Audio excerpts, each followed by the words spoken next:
Reed. Hey, Hank, how you doing? I'm well, hope you are. I am. Welcome. I appreciate it. I appreciate you having me. Yes, sir. What a backdrop. Yeah, well, it's pretty amazing. It is pretty amazing. Yeah. Tell me a little bit about this.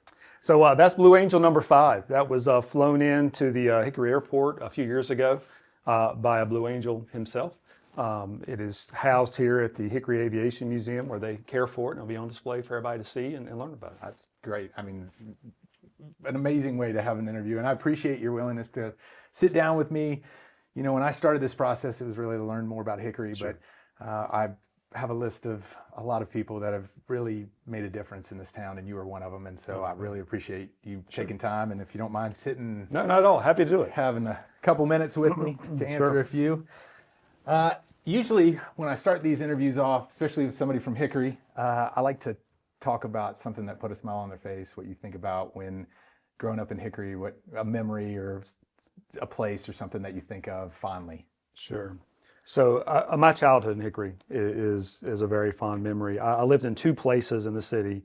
I lived up near the lake in Viewmont area growing up early on, having woods and a creek, and we had a community there. All the kids knew each other.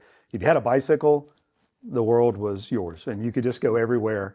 And then in middle school, we moved down near what is the YMCA today. Yeah. Back then, it was the center, Foundation Center. So I lived a half a block from the Foundation Center. And that was a big part of my life. Every day, playing basketball, hanging out, swimming, just being at the center was just probably one of my fondest memories. Yeah, well, it's certainly, it's a reoccurring theme from a I lot of bet. these interviews, which is it's great because it's touched a lot of people. So you left, went to East Carolina. I did. And came back and became a patrolman in town. I did, Right. yes. So tell me a little bit about what brought you back to town and what drew you to the police force and to start your career in public Sure. service. Well, I was drawn to, I think, law enforcement. I was raised by a social worker. My mother was in the Department of Social Services, so from a very early age, I watched her public service in helping others in the community. Her specialization was with children. And so I got the unique opportunity to meet a lot of those kids, because back then, sometimes those kids would come to our house. And so I got a very real view of the world early. And I think that kind of led me down the path of wanting to go in that same kind of, that same vein. And so I went to East Carolina, and at the time there was a big push for college educated officers. And so I decided that that was going to be my route. And had a lot of opportunities. You know, we had a lot of recruitment going on. Raleigh, Winston-Salem, Charlotte were wanting you to come and be a part of their department once you graduated. But it was my mother who actually told me that I owed my hometown police department a interview, because Hickory needed college educated officers too. And so honestly, I didn't know a lot about the Hickory Police Department back in the 90s, because I never had a whole lot of interaction with them growing up. And so I applied, and in the interview I learned about community policing. And I learned what the Hickory Police Department was doing back in the 90s was just extremely innovative. It was really kind of tip of the spear, kind of community oriented, kind of a coactive approach is what they called it, where the police and the community worked together to make the community safer. And that really appealed to me, because the other agencies that had recruited me, they were more traditional, riding around in a car and answering calls.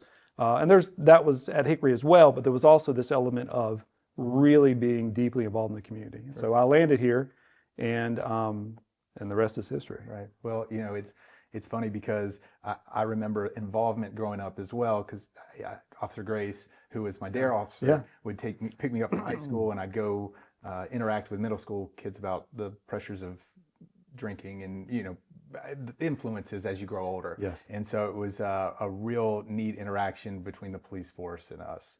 So with that being said, you patrolled for years and elected to stay here and then elected to raise your family here. And as a police officer, you get to see the good, the bad, you know, everything that unfolds in the city. But what drew you to keep your family here? What drew you to raise your family here and know it's a safe environment?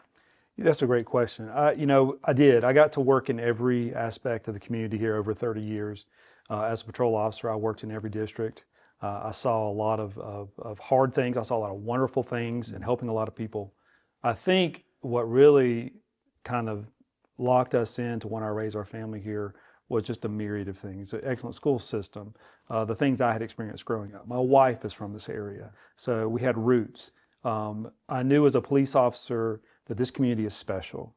When you really get to know people in our community, you really realize, even dating back to the miracle of Hickory when they had the polio hospital years and years and years ago, there's an element here that it's just special. And I don't mean to be ambiguous and just say special, but it's hard to describe. But we wanted to be here. We wanted to raise our kids here. We had a wonderful experience with the Hickory City school system.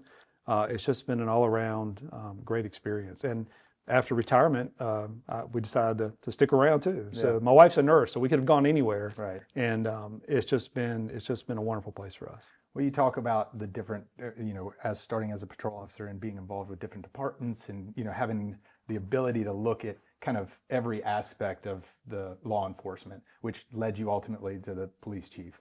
How important was it to be able to kind of see every single angle from patrol to a detective to whatever it may be, to be able to stand shoulder to shoulder with those guys when making a decision as the police chief? Because I feel like that's always important because they realize that you've been in their shoes and the decisions you're making are decisions that you may have wanted to have made 20 years ago when you were in their position. So how important was that to you? Oh, that was everything. When you start off as a patrol officer, you learn the job. And that really is the bread and butter of any good police agency is that patrol, the interaction with the community. And so I think learning that job and then I was very fortunate. I got moved to all kinds of different jobs within the department over my career.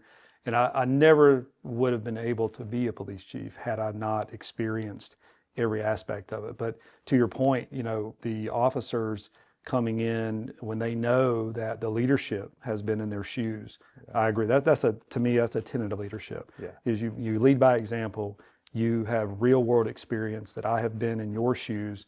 And although the world is certainly changing over the years, there's some tenets and foundations that will never change when it comes to service. Right. And so I think that was absolutely the most important thing and the reason that I feel like I was able to be successful. Yeah. Well, a question that I always have for people is moving forward. I mean, you obviously were working towards projects towards the end of your career that are going to continue to move forward. And, Hickory's got plans that are 10, 20 years out. When you were leaving, what gave you anxiety or a challenge that you might have had that you think about the future of Hickory, like an issue? And it could be a small issue, but like, Sure. what were you thinking? I think we were always at the police department looking at, managing growth. And Right. you hear that word a lot. And growth is a wonderful thing. It's incredible.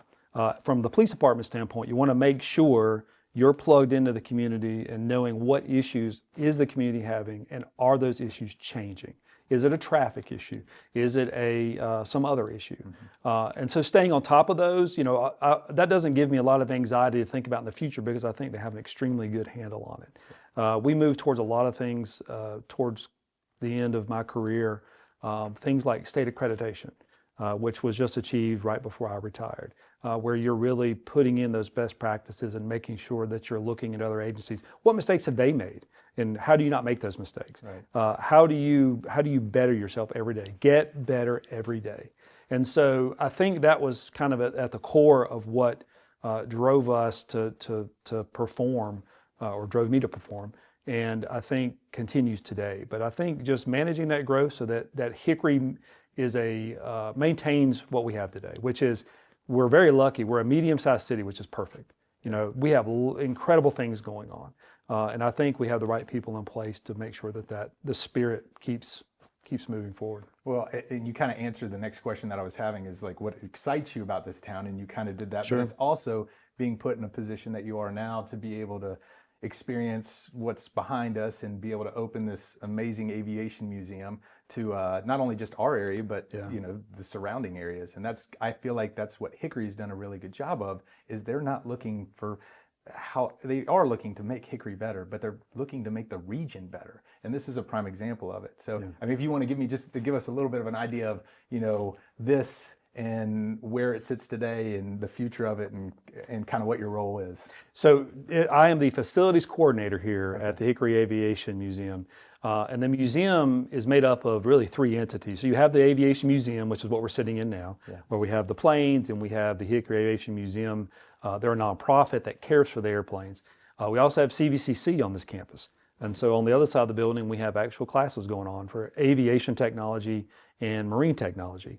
There's also a commercial space at the top of this building, which is probably going to be a restaurant. And so there's a lot going on out here, and my job is to facilitate the needs of the tenants. What do they need? And I'm the city representative.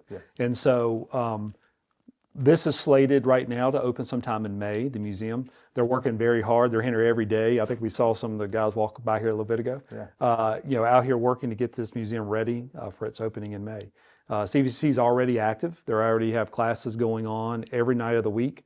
So we run students through here every night. They have their own hangar space over here where they actually have hands-on equipment to learn the marine technology piece on the boat engines. They're actually going to have aircraft parts in there where they'll learn how to learn how to work on airplanes. So all of this is, some of it's already in place.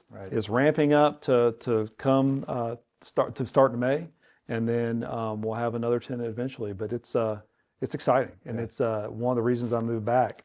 Not moved back. One of the reasons I stayed was knowing what's going on. Everything from the City Walk to these kinds of projects. We have a Salt Block Foundation. We have so many things in the city that are just amazing. And so this is a big part of it, and I think it's going to be exciting. Well, I really, sitting here talking to you, service is in your blood, and this is part of it. And I really enjoy getting to sit down with individuals that give and thanklessly give. And I appreciate your service to the city. I appreciate you sitting down with me and doing this because it's always good to learn a little bit more. And this is going to be great to open, and I'm glad you're at the forefront of it. So I appreciate your time and your willingness to sit down with me. My pleasure. So glad you're here. And come back in May. I'll do it. Thank you. Yes, sir.